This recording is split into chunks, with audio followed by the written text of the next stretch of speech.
Les damos la más cordial bienvenida a esta segunda mesa redonda, el despliegue de infraestructura de telecomunicaciones 5G bajo un enfoque de sustentabilidad.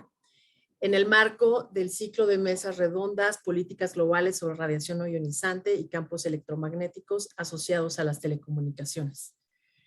Es un gusto estar con ustedes, con grandes personalidades, especialistas, expertos en temas de sustentabilidad urbana especialmente. Voy a presentar a los panelistas que nos acompañan el día de hoy en la mesa. Buenos días al maestro Gilberto Enríquez, él es especialista en sustentabilidad, maestro en ciencias en oceanografía costera. Él tiene 18 años de experiencia en instrumentos de política ambiental, ordenamiento ecológico del territorio, adaptación al cambio climático y en temas de planeación y políticas públicas ambientales. Cuenta con numerosas publicaciones, colaboraciones en libros y artículos de divulgación en temas de medio ambiente y ordenamientos ecológicos. Buenos días, maestro Gilberto Enríquez.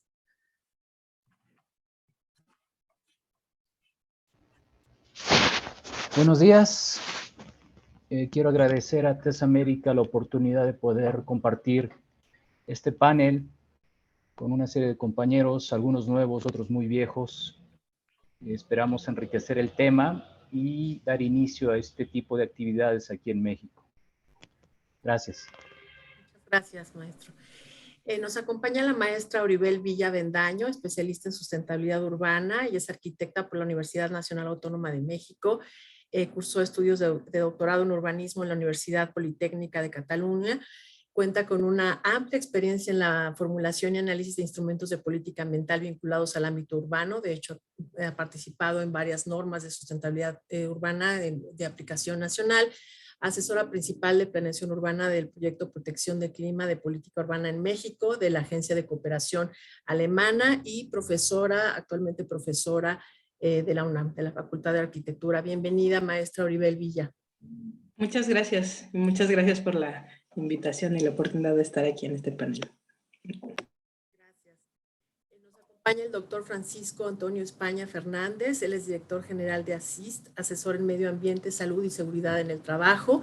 Él es médico por la UAM, con estudios de maestría en salud en el trabajo, becado por la Fundación Rockefeller para estudios de posgrado en el programa de estudios avanzados para el desarrollo sustentable en el Colegio de México, auditor líder calificado en sistemas de gestión ambiental, profesor de la materia ambiente, trabajo y salud desde hace 28 años en la Facultad de Medicina de la UNAM. Ha sido asesor por 40 años en temas de medio ambiente, salud y seguridad en el trabajo, tanto en Semarnat como en sector privado, confederación y cámaras de la industria, organismos de certificación e inclusive empresas en el sector de telecomunicaciones, actualmente director general de ASIST. Bienvenido, doctor España. Buenos días a todos, muchas gracias por la invitación y espero que tengamos una mesa muy interesante. Muchas gracias. Podemos pasar a la siguiente, por favor. Nos acompaña Daniela Reséndiz, ella es subcoordinadora técnica general de la Secretaría de Desarrollo Agrario, Territorial y Urbano, SEDATU. Daniela es arquitecta egresada de la Universidad Nacional Autónoma de México, con mención honorífica, cuenta con estudios urbanos por la Universidad de Sao Paulo y por la Architectural Association. Ha trabajado en proyectos orientados a la gestión integral de riesgos con enfoque de participación y sustentabilidad. Actualmente contribuye en la Estrategia Nacional de Gestión Integral de Riesgos de Desastres en el ámbito de la planeación territorial e infraestructura resiliente. Bienvenida, Daniela. Buenos días. Hola, muy buenos días a todas y a todos. Gracias por la invitación.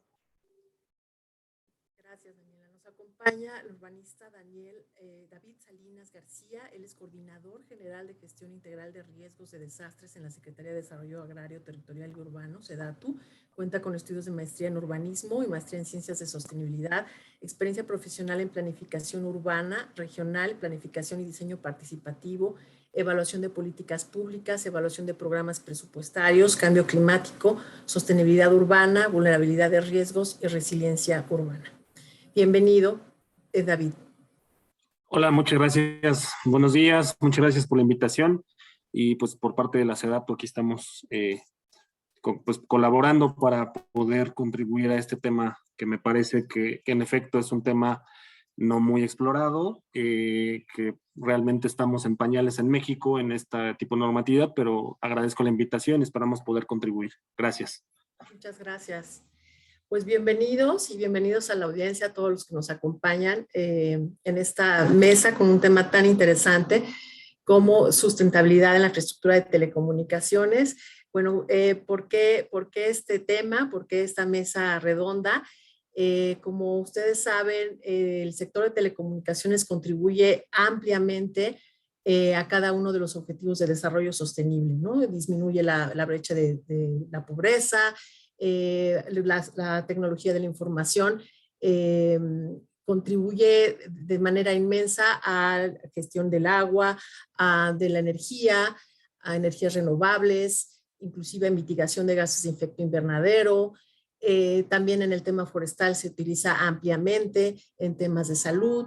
Entonces, bueno, todos reconocemos ampliamente los beneficios y el impacto que tienen las telecomunicaciones dentro de los 17 Objetivos de Desarrollo Sostenible, los ODS. Podemos pasar a la siguiente, por favor. Y bueno, tal como lo comentamos, de forma directa las tecnologías de la información representan soluciones innovadoras para hacer frente a grandes problemáticas ambientales, sociales y económicas. Sin embargo, pues prácticamente la mitad de la población mundial aún tiene necesidades de conectividad. Y esto implica, si podemos pasar a la siguiente, implica el necesario despliegue de infraestructura de telecomunicaciones, que en los últimos años ha sido creciente, necesario, representa una oportunidad de tener una planeación adecuada, una planeación sustentable y una gestión coordinada en relación a esta infraestructura. Si podemos avanzar. Y bueno, precisamente por la necesidad de conectividad y el despliegue de la infraestructura, en los últimos años las ondas electromagnéticas han tenido un importante aumento vinculado a las necesidades de conectividad, ¿no? Y al incremento de las conexiones de banda ancha inalámbrica. Esto implica que existen numerosas fuentes emisoras, si podemos, por favor, avanzar. Existen numerosas fuentes emisoras de radiación no ionizante, producto de estas tecnologías inalámbricas en ambientes al aire libre, y esto se encuentra, pues varía o se encuentra ligado al tipo de fuentes de emisión, número de fuentes, distancia de las fuentes, ubicación del espacio en estudio, densidad de las edificaciones, y cobra la mayor relevancia la prevención y control de la contaminación electromagnética y una planeación adecuada del despliegue de nueva infraestructura de telecomunicaciones, considerando la protección de la salud humana y también del medio ambiente y los recursos naturales. Pues muchas gracias. Vamos a comenzar con las preguntas que tenemos preparadas para esta mesa redonda. Vamos a comenzar con la primera pregunta. ¿Considera que la radiación no ionizante de las antenas de telecomunicaciones debe incluirse dentro de las políticas ambientales y de salud? Si podemos comenzar, por favor, con la maestra Oribel Villa. Muchas gracias. Pues sí, o sea, creo que definitivamente deben incluirse dentro de las políticas ambientales y de salud, y quizás no solo en las políticas ambientales y de salud, ¿no? Siempre que hablamos de temas de sustentabilidad, tenemos que pensar en esta visión sistémica y transversal de cómo podemos tener como alineación de distintas agendas.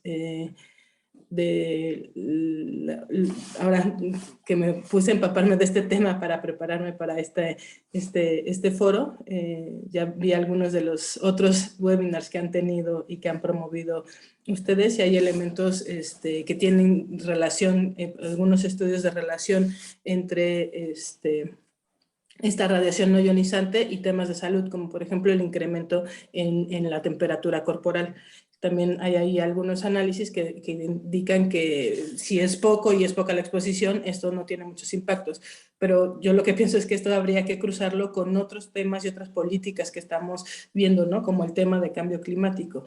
Ante una mayor incidencia de olas de calor y a lo mejor estos fenómenos que se dan en las ciudades de las islas de calor urbano, el tema de ese aumento de temperatura puede tener una mayor relevancia.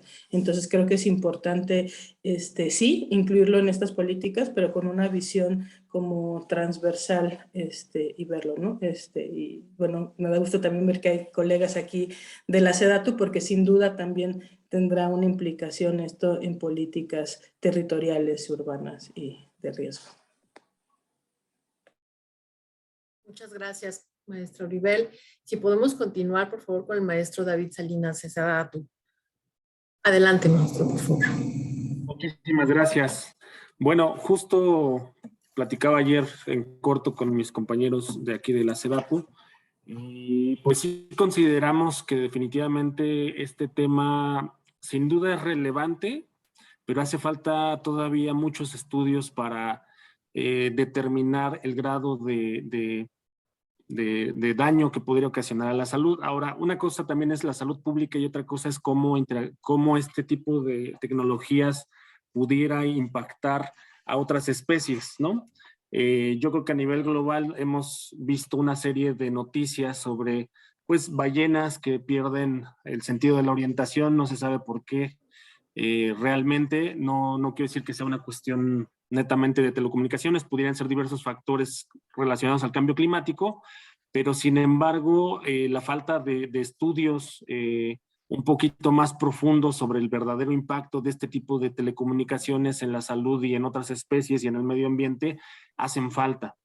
Tendrían que ser la base para, pues, discutir. Sin duda consideramos que son muchos los beneficios de este tipo de telecomunicaciones. Ahorita dependemos de ellos netamente, estamos conectados en línea gracias a estas telecomunicaciones, pero sí hay que poner en la balanza, sobre todo con información que me parece que hace falta en la mesa, ¿no? Que hace falta tener estos estudios más profundos para poner en la balanza para equilibrar sobre todo hasta dónde es beneficioso o hasta dónde debemos limitar este tipo de infraestructura. Por parte de la SEDATU, la verdad es que consideramos que este tipo de políticas no están contempladas. Es un área de oportunidad, sin duda, para empezar a cuestionar y a sobre todo entender y a profundizar este tema para tratar de ponerlo en una norma o en una reglamentación o un ordenamiento como parte del ordenamiento territorial y ecológico. Gracias. Muchas gracias, maestro David Salinas. Si podemos continuar, maestro Gilberto Enríquez, por favor, adelante. Muchas gracias, Gaby. Yo quiero empezar mi intervención con esta pregunta en particular, considerando las agendas públicas que existen actualmente. Las agendas públicas están llenas de temas que requieren ser incorporados a las agendas de gobierno. Este tema en particular, como en algún momento el tema de cambio climático, tienen que buscar su posicionamiento para poder entrar primero como un tema de interés dentro del gobierno y posteriormente traducirse en una legislación o una serie de instrumentos que puedan atender ese tema en particular y que la acción pública pueda ofrecer una respuesta a este tipo de temas. En particular, la respuesta es, para el tema de políticas ambientales, sí se debe considerar, pero ¿cuál es el camino que debemos seguir para que este tema pueda entrar? Muchos de nosotros estamos, por lo menos aquí en el caso de México, muy versados en los procedimientos que se deben de tomar para poder incluir este tema en particular. Uno, primero en la agenda. Dos, que se tenga una legislación adecuada. Tres, que se tenga la información adecuada para construir los instrumentos que se necesitan. Y por último, poder evaluar los impactos. Parece muy sencillo esta secuencia, pero realmente esto se lleva tiempo. Muchos de nosotros hemos estado involucrados en procesos de política, y en particular a mí me tocó el tema de cambio climático. Yo nunca había estado involucrado en un proceso para donde se vieran toda la secuencia de pasos. Tuve esa oportunidad y aquí la cuestión nada más es el tiempo que se requiere. Ese es un tema muy importante, además de, como mencionó el maestro Salinas, la información que se requiere, y en particular para el tema ambiental. Eso sería todo. Muchas gracias, maestro Gilberto Enríquez. Si podemos continuar, por favor, Daniela, adelante. Hola, muy buenos días nuevamente a todos. Pues más bien es sumarme a los comentarios que sobre todo hace el maestro David Salinas, pero también el maestro Gilberto, que sí, efectivamente, pues a lo mejor estamos un poco rezagados en este tema, y desde la Coordinación General de Gestión Integral de Riesgos identificamos que, bueno, hemos avanzado mucho en cómo instrumentar, cómo explorar, cómo analizar muchísimo mejor riesgos por fenómenos naturales, y entrando un poco ya en temas de cambio climático, y tal vez estos mismos aprendizajes, estas mismas oportunidades que hemos visto en el camino puedan también adoptarse para contribuir en las agendas políticas, tanto ambientales como de salud. Algo pues muy importante que podríamos resaltar es que pues esto es debido a un crecimiento acelerado, ¿no?, de los asentamientos humanos. Y al final esto pues es una necesidad que va en parte con el desarrollo de las personas y de las comunidades. Me parece que desde la perspectiva de SEDATU y en coordinación con algunas instancias que hemos tenido muchísimo trabajo en común, como con la Semarnat, esto es un área de oportunidad para platicarlas en el marco de la Estrategia Nacional de Ordenamiento Territorial y también dentro de la Estrategia Nacional de Ordenamiento Ecológico, que poco a poco han intentado que sean congruentes estos instrumentos, justo para tener unas políticas ambientales y en este caso igual de salud, muchísimo más desarrolladas.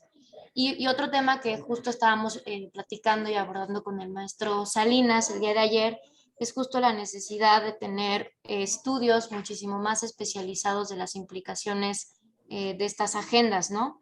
En el caso de los riesgos por fenómenos naturales, entendemos que ya hemos avanzado bastante y creemos que podríamos adoptar las mismas metodologías, pero sobre todo esto ha funcionado mucho con una visión de trabajo interdisciplinario, con visión de trabajo de varias dependencias que trabajamos en conjunto, y que esto se puede ya ir reflejando en cómo los impactos ambientales o incluso territoriales pueden empezar a adoptar estas medidas, digamos, evaluarlas, etcétera.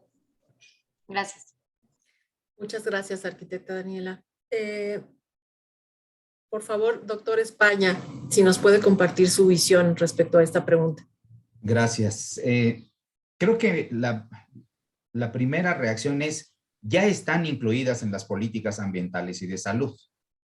La pregunta realmente a hacerse es: ¿cómo deberían estar incluidas? Es decir, la forma en que hoy están incorporadas en el marco regulatorio, en las acciones de control, de vigilancia, están orientadas quizá a aspectos donde la salud y el ambiente tienen el menor peso relativo en su importancia. Hay mucha información, mucha regulación, mucha discusión acerca de cuestiones de infraestructura, seguridad estructural, y podríamos seguir hablando de aspectos del producto y el servicio de la instalación.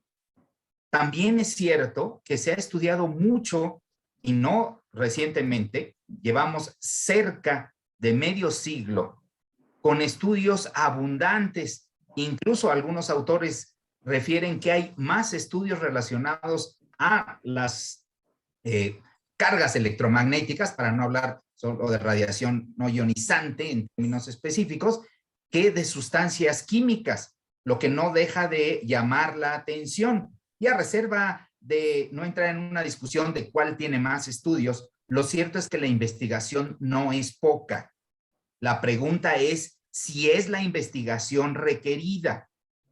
El proceso de desarrollo de estas tecnologías ha tenido tal velocidad que no nos hemos acoplado a su conocimiento ni a su control. Y hoy tenemos cada vez más incertidumbres, aspectos relacionados con la cercanía, la intensidad, la densidad. Hablamos en principio de las instalaciones, de la energía, de la población. Seguramente van cambiando las situaciones en cada lugar, ciudad, población, país. Por lo tanto, las políticas ambientales y de salud, y no solo ellas, la política de Estado debería considerar con una prioridad diferente. Yo pensaría que debería estar en la pirámide de la jerarquía estos elementos, salud y ambiente. Lamentablemente es así, para de ahí diseñar toda una estructura, uno, como ya decía alguien, de conocimiento actualizado, y dos, de divulgación de ese conocimiento, así como de el control y manejo de esta tecnología y todo lo que implica. Porque hoy en los medios estamos en los extremos, donde todo es malo o todo es bueno, hablando de este tema. Y como siempre, la verdad más bien está en algún punto intermedio. Muchas gracias, doctor España. Quizás faltó un poquito acotar la parte de política dentro de los propios operadores de telecomunicaciones, que afortunadamente en los últimos años ya son políticas que ustedes pueden consultar en sus portales web, y son políticas de sustentabilidad que también tienen que ver con temas de ubicación de la infraestructura de telecomunicaciones, con temas de compartición de infraestructura, y destacar de qué manera cada concesionario, cada operador está contribuyendo a los objetivos de desarrollo sostenible. Pues muy interesante. Esto estamos también compartiendo alguna pregunta al público sobre este tema. Entonces, bueno, pues la pregunta al público, ¿no? ¿Considera que la radiación no ionizante de las antenas de telecomunicaciones debe incluirse dentro de las políticas ambientales y de salud, para que podamos también tener la visión de quienes están asistiendo en esta mesa y nos acompañan?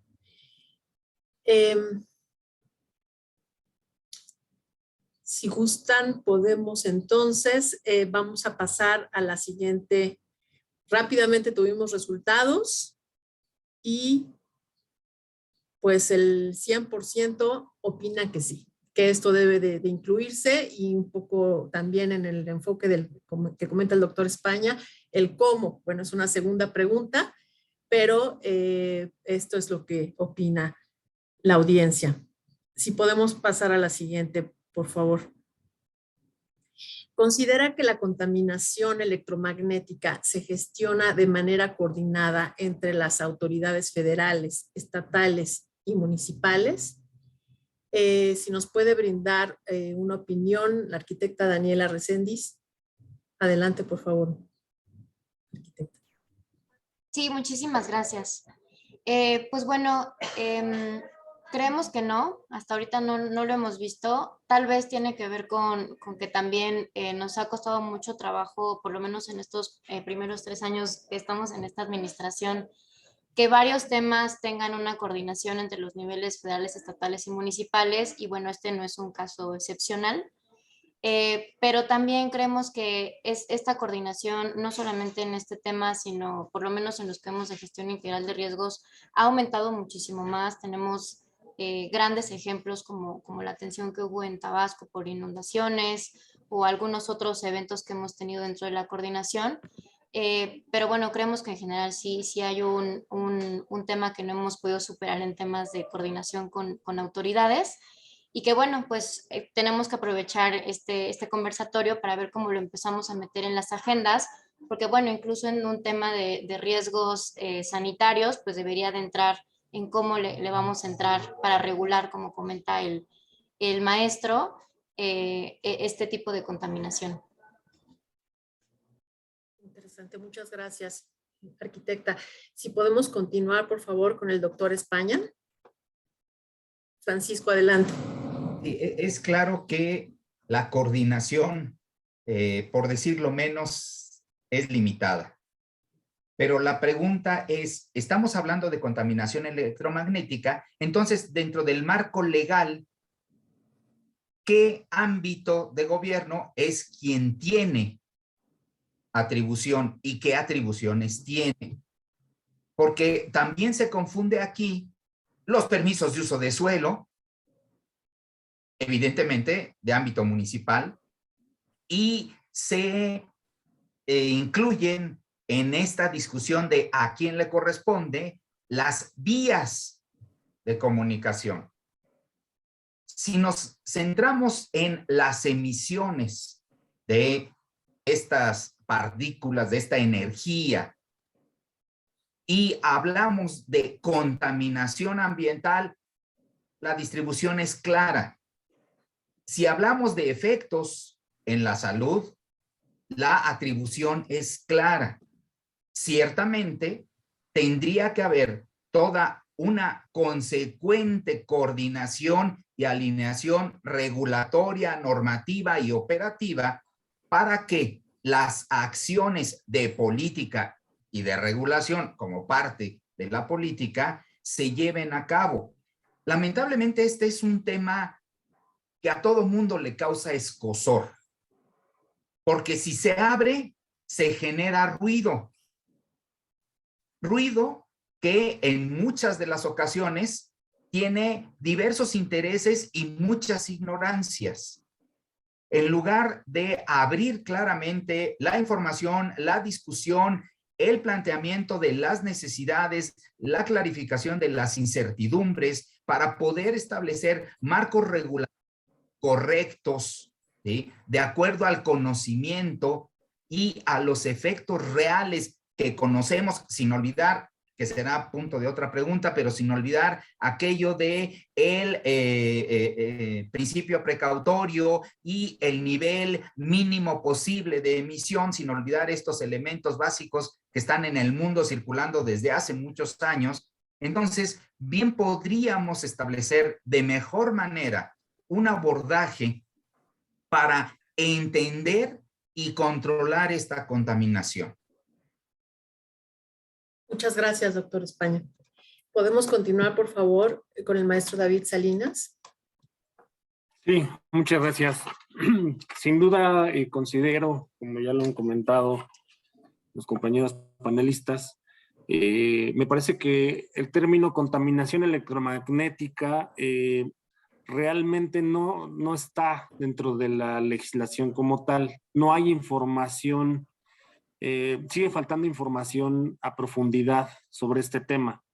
Sin duda, también la coordinación entre las autoridades federales, estatales y municipales, si para un tema básico que pudiera ser el agua, no hay realmente hay un problema de coordinación, para un tema tan especializado como esto de las telecomunicaciones, pues me parece que es prácticamente nulo ese tema de coordinación, ¿no? Y en efecto, hay una gran falta de información sobre, creo yo, los efectos de este tipo de infraestructura. Sin esta información, en efecto, se da una serie de ignorancias entre la población en la que...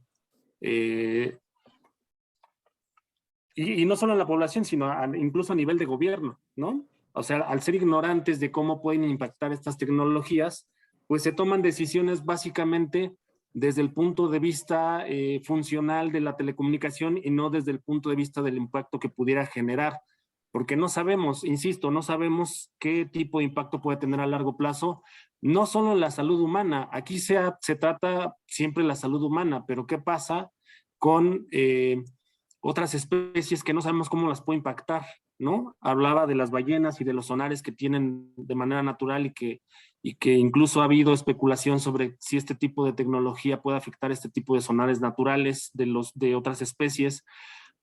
Si a nivel salud humana no tenemos un estudio concluyentes sobre si puede ocasionar cáncer o no, sobre a qué distancia debe estar o no, sobre la intensidad, etcétera. Si no tenemos este tipo de información y mucho menos la tenemos desarrollada para otras especies, el medio ambiente, cómo lo puede afectar, pues entonces mucho menos podemos hablar de a qué le estamos llamando contaminación electromagnética.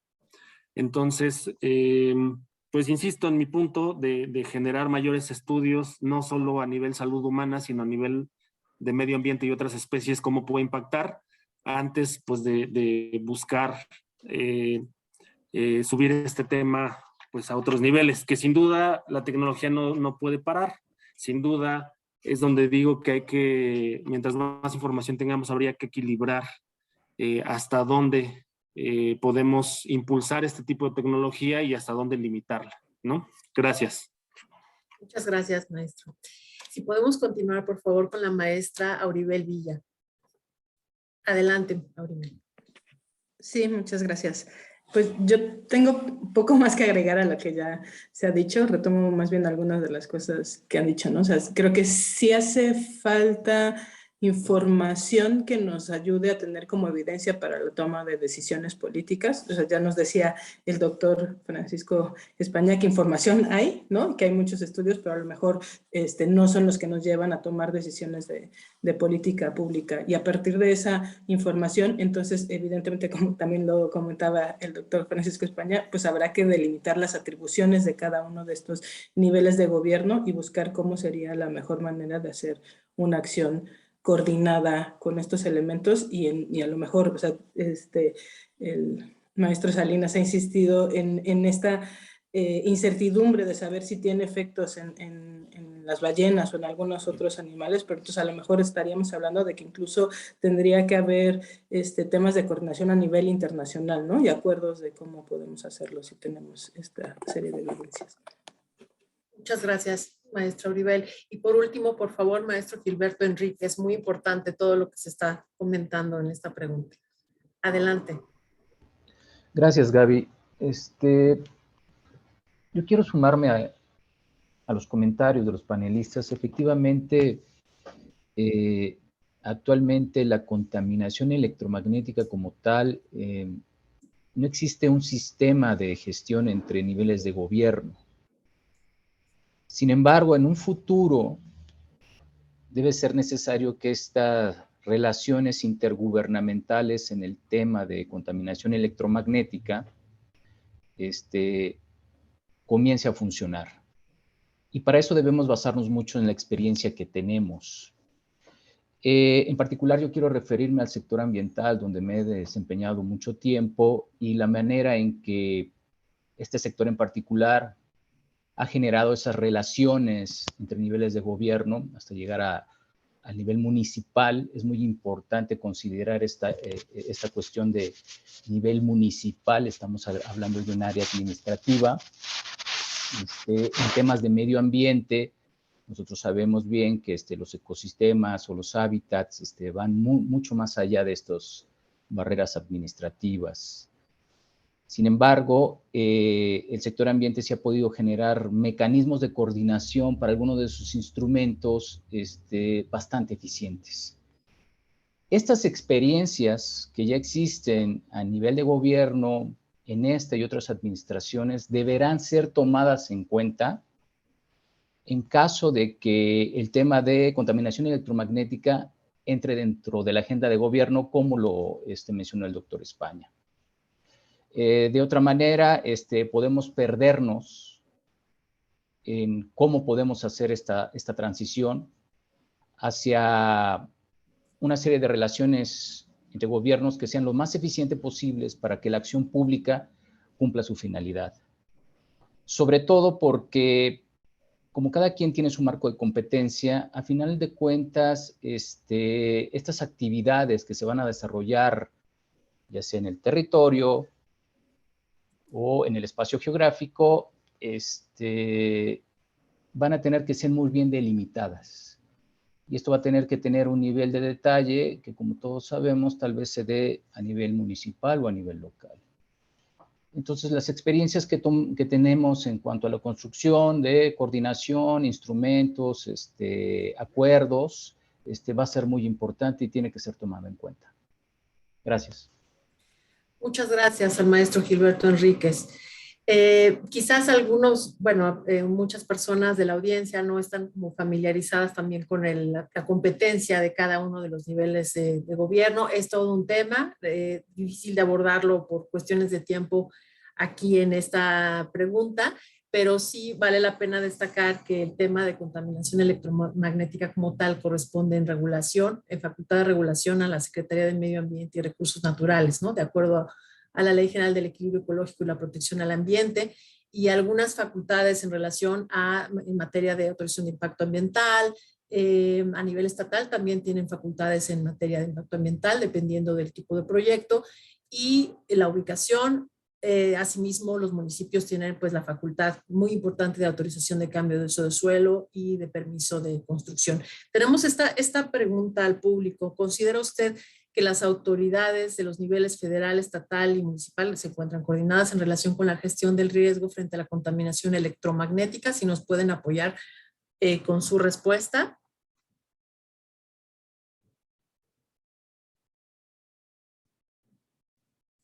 Ok, el 90% opina que no.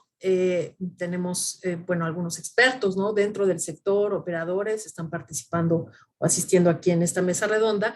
También algunos representantes de instituciones, de gobiernos, consejos consultivos. Les agradecemos mucho a todos, estén en el sector o interesados, porque finalmente es un tema que nos interesa y nos impacta a todos, inclusive a todos, a la ciudadanía en general. Vamos a pasar a la siguiente pregunta. ¿Cuáles son los principales aspectos que deben considerar los operadores y prestadores de servicios de telecomunicaciones para una planeación y desempeño sustentable? Es una pregunta muy interesante. Si podemos enunciar, quizás por cuestión de tiempo, al menos los principales, unos 2 o 3 principales de estos aspectos. Y recordemos que esta infraestructura muchas veces la observamos en cualquier sitio, quizás cerca de monumentos históricos, en pueblos mágicos, en sitios de alto valor ambiental o inclusive declarados como Patrimonio Mundial de la Humanidad por la UNESCO, con decreto o no. Es decir, finalmente la infraestructura la podemos observar en cualquier lado, ¿no?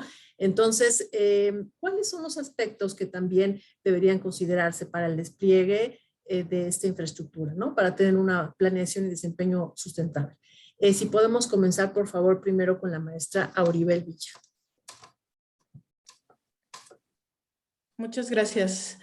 Pues bueno, justamente retomando esto que dices y viendo esta pues falta de evidencia que tenemos del efecto que puede tener sobre tanto flora como fauna.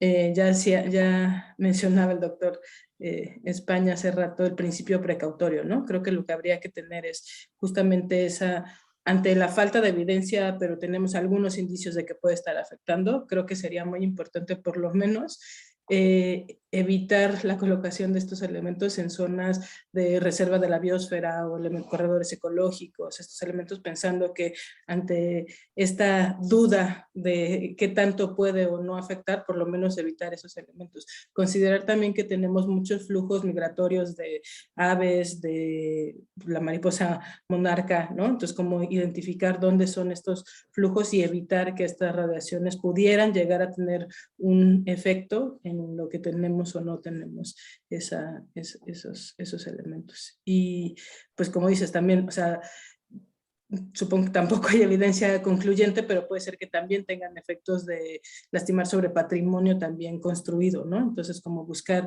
estos elementos de protección, tanto de patrimonio natural como patrimonio construido, para evitar que puedan tener algún efecto sobre esos elementos. En relación a paisaje, ¿tienes alguna observación? Sí, o sea, los elementos al final son elementos disruptivos en el paisaje, ¿no? Y también, o sea, hay elementos territoriales que nos dan como una cierta conformación más allá de la función ecosistémica de esta visual. Entonces también esos elementos pueden llegar como a ser disruptivos.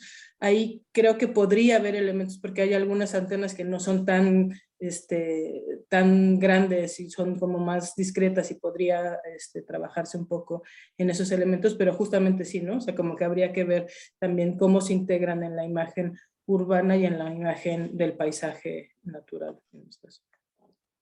Muchas gracias. Gracias por la respuesta. Podemos continuar, por favor, con el maestro Gilberto Enríquez. Gracias, Gaby. En esta pregunta en particular, creo que es muy importante porque se refiere a los operadores y prestadores de servicios de telecomunicación y cómo es su sistema de planeación. Aquí inevitablemente pues tiene que haber una interacción con áreas de gobierno para estos temas de planeación, donde se vea cuáles son las expectativas, por lo menos, que se tienen de crecimiento para el sector en particular y cómo se van a realizar. Es todo un tema. Es todo un tema. En particular, yo desconozco cómo los operadores y prestadores de servicios de telecomunicación hacen sus procesos de planeación. Sin embargo, a nivel de gobierno, cabe recordar que tanto el sector urbano como el sector ambiental cuentan con instrumentos de planeación, donde debe considerarse las perspectivas de estos sectores para el desarrollo de su actividad. Entonces, ¿cómo tiene que coordinarse estas dos piezas? ¿De qué forma se va a hacer? Es muy importante considerar, sobre todo, la experiencia que yo he tenido con sectores como Pemex y CFE, que a veces sus áreas de planeación no participaban en algunas acciones que el sector ambiental desarrollaba con motivos de promover el desarrollo para un cierto espacio. La ausencia de estas áreas de planeación que va viendo o va teniendo una idea de cómo se va a desarrollar las actividades en un futuro, es súper importante.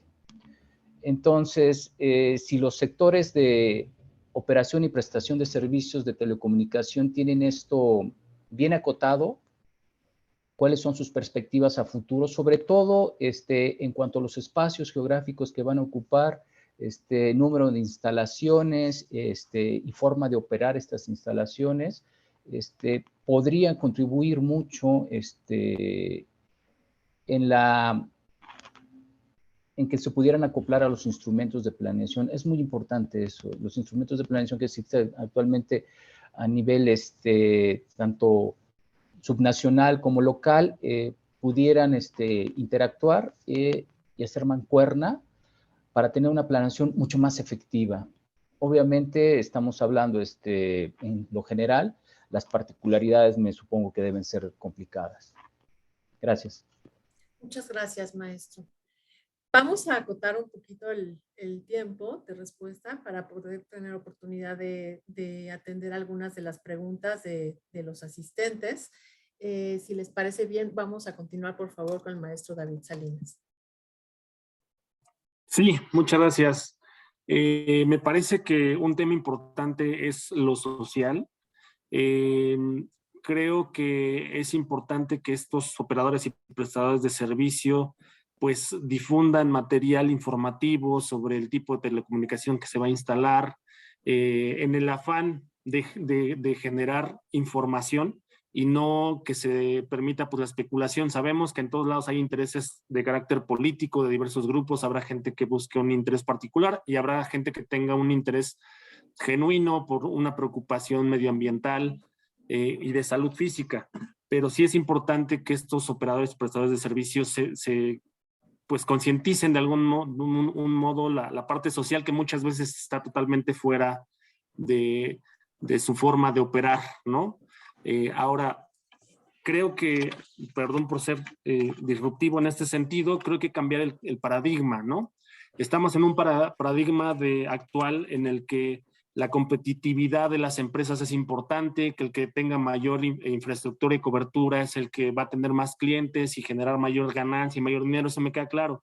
pero ya estamos en un punto en el que el cambio climático, todas estas cuestiones medioambientales son graves, ¿no? Creo que ya estamos en un punto de inflexión, en el punto de no retorno. Entonces sería importante plantear la forma en que las empresas realmente están compitiendo y si es necesario tener 2 o 3 antenas de diversas empresas en un mismo lugar o simplemente compartir infraestructura y abarcar más espacio, ¿no? Pero yo entiendo, como lo comentaba el maestro Gilberto, que estas particularidades de cómo está, que nosotros hablamos de generalidades, pero las particularidades son donde vienen los problemas, vienen los detalles legales, vienen los detalles de atribuciones, etcétera, etcétera. Creo que ahí es donde tendríamos que estar generando este tipo de discusión hacia un cambio de paradigma en el más colaborativo y no competitivo de este sector en específico. Gracias. Muchas gracias. Muchas gracias, maestro David Salinas. Si podemos continuar, por favor, con Daniel, la arquitecta Daniela Reséndiz. Arquitecta, por favor. Sí, muchas gracias. Pues bueno, mi participación es más que nada para especificar todo lo que está comentando el maestro Salinas con respecto al tema social. Yo considero muy importante que dentro de la planeación de este tipo de infraestructuras y proyectos, pues hay una participación más exhaustiva de las personas en la toma de decisiones de la ubicación de estas intervenciones. Me parece que es uno de los problemas sociales más importantes que he visto en esta materia. Otro tema que también comentaba la arquitecta Rubel era el tema de la preservación de paisaje, ¿no? Y que va mucho de la mano con la falta de participación de las personas que habitan en esas zonas y que prácticamente ellos son los que se quedan con estas infraestructuras dentro de sus paisajes, que no se toma en cuenta el tema cultural, el tema ambiental, el tema visual y por supuesto el tema de salud. Y un tercer punto que también es parte de la participación del maestro Salinas, es el tema del impacto al cambio climático dentro de estas infraestructuras. Me parece que internacionalmente y sobre todo lo que se habló en la COP26, pues se alienta mucho a que las empresas empiecen a tener mecanismos de monitoreo de cómo van a tener efectos sus proyectos, su participación en materia de efecto invernadero. Y me parece que esto es muy importante, que bueno, ahorita México está avanzando en la regularización del Estado, pero que también haya una proactividad dentro de las mismas empresas. Gracias. Muchas gracias, arquitecta. Y por último, doctor Francisco España, adelante, por favor. Gracias. Creo que de entrada, lo primero que tendría que plantearse una empresa con una conciencia de lo que está pasando actualmente es tomar una posición de autorregulación con una perspectiva de responsabilidad social y no caer en el sustenta bla bla, y sí contribuir con vida comunitaria. Hay que tener claro que lo que se maneja es energía. Y si bien no estamos hablando de una energía que destruye, como las radiaciones ionizantes, es una energía que, permítanme la expresión, golpea, altera los valores, la polaridad en la materia y en las células, provoca vibraciones, calienta superficies. Eso seguramente tiene un efecto que hoy por hoy no lo sabemos porque no hay estudios de tal magnitud que se puedan equiparar a otros estudios cortos unicausales donde se ha demostrado que efectivamente las radiaciones no ionizantes no provocan cáncer a menos que, y hablamos ya de una serie de condicionantes, dosis altísimas, etcétera, etcétera. Pero ahora tenemos que hablar de un medio donde estamos en mitad de un bombardeo de esta energía y deberíamos entenderlo así para las personas y para el medio ambiente, o tendría que ponerlo en términos de prioridad para el medio ambiente y las personas. No debe olvidarse que somos tan solo una especie de ese ambiente y que hemos visto en la historia reciente cómo esas afectaciones al medio ambiente impactan de manera muy significativa no a una, a todas las especies. En esa lógica, entonces, la planeación tendría que ser vista de otra manera dentro de las organizaciones, entendiendo las necesidades tecnológicas, entendiendo las necesidades de desarrollo, pero también entendiendo las necesidades de una nueva forma de coexistencia de las actividades humanas todas y las necesidades ambientales y humanas todas. No por nada en países se está dejando el Wi-Fi para regresar a los cables. ¿Por qué? Por posiciones claras. O sea, información hay, y perdón, unos segundos más. Está muy bien definido que las radiaciones ionizantes en realidad tienen un muy bajo potencial de incrementar, padecer cáncer. Pero hay estudios muy particulares han llevado a identificar que en zonas donde hay campos eléctricos, las poblaciones circundantes tienen 3 veces, poco más de 3 veces la posibilidad de padecer cáncer. Entonces, ¿de qué estamos hablando? De comunidades, de personas. No olvidemos que cada persona va a tener una condición diferente. Aquí no podemos homogeneizar las medidas, no podemos hacer tabla rasa y de que todo esto es bueno y todo esto es malo. Tiene que analizarse, trabajarse, convivirse de una manera diferente en cada sitio. Muchísimas gracias, doctor Francisco España. Pues muy interesante y les agradecemos mucho estas respuestas, amplias respuestas a la pregunta. Tenemos la pregunta al público. La infraestructura de telecomunicaciones debería ubicarse sin afectar sitios de alto valor ambiental y cultural. Si pueden compartirnos su respuesta, esta es una pregunta para todos los asistentes a esta mesa redonda.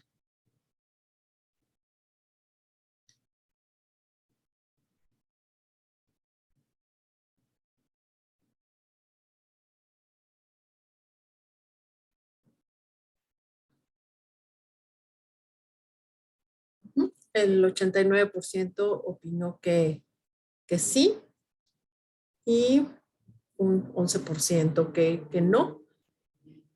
Vamos a concluir ahorita esta parte de preguntas y respuestas en la mesa redonda para tener oportunidad de revisar algunas de las preguntas de los participantes.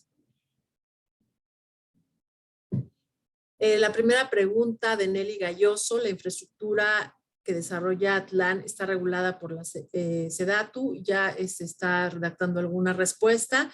Si David o Daniela quisieran complementar o comentar algo al respecto para la audiencia. Sí, David Salinas, realmente no tenemos información de ese tipo. No tenemos nosotros registrado que se regule a ningún tipo de infraestructura de este tipo. Y realmente la SEDATU, si tiene alguna regulación, hay por ahí una norma oficial mexicana de este tipo de infraestructura, pero realmente todo se queda en la parte, es meramente administrativa. Esta regulación no tiene nada que ver al menos con el territorio o el medio ambiente. Gracias. Muchas gracias. Rolando Chávez pregunta, comenta que vive en una zona rural y que en este lugar se encuentran instaladas 2 antenas de telecomunicaciones desde hace aproximadamente 8 años. En los últimos 2 años se han detectado varios casos de cáncer, coincidentemente en personas que viven cerca de dichas antenas.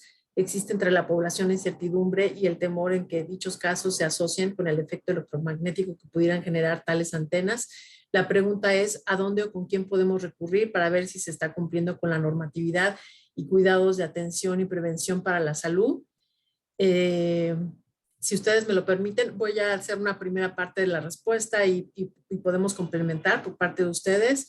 Hay un mecanismo de consulta ciudadana, está previsto en el portal del Instituto Federal de Telecomunicaciones para consultar, solicitar al IFT que se revise si una antena, si una instalación está cumpliendo con los límites máximos de exposición de radiación no ionizante que están previstos en la disposición técnica IFT 007 2019. Entonces, sí es posible, hay un correo, con mucho gusto les vamos a compartir el correo electrónico y el sitio para poder hacer esta consulta, Rolando, esperando responder a esta pregunta y si alguien más quiere complementar, tenemos poco tiempo.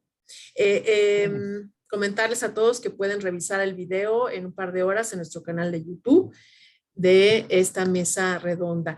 Eurídice Palma consulta sobre los servicios de telecomunicaciones y son habilitadores de derechos fundamentales, por lo que es delicado pensar prohibir y restringir sin tener evidencias. Incluso hay tecnología que permite monitorear fauna, cultivos o fines de preservar al ambiente.